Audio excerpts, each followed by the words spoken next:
हाँ जी, अस्सलाम वालेकुम। चले आपसे फिर एक मरतबा मुलाकात हो रही है। तो आज मैं आपको एक छोटी सी नज़म सुनाता हूँ। नज़म का उन्वान है एक आम सी लड़की। अगर आपको पसंद आए तो ज़रूर लाइक कीजिएगा, सब्सक्राइब कीजिएगा और बेल का बटन रिंग कीजिएगा। नज़म है एक आम सी लड़की।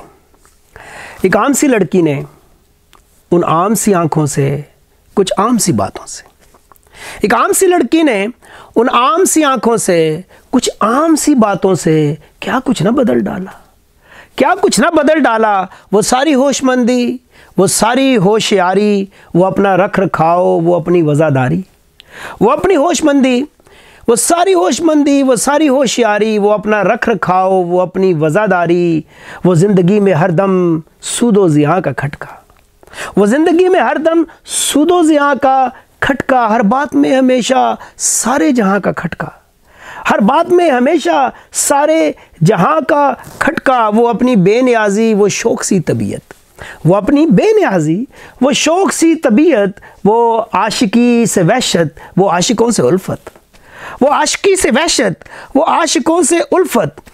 जो याद था अभी तक आदर्श भुला डाला, जो याद था अभी तक आदर्श भुला डाला। सदियों की रियाजत को पल भर में मिला डाला, सदियों की रियाजत को पल भर में मिटा डाला। जो याद था अभी तक आदर्श भुला डाला, सदियों की रियाजत को पल भर में मिटा डाला। एक आम सी लड़की ने उन आम सी आंखों से कुछ आम सी बातों से, एक आम सी लड़की।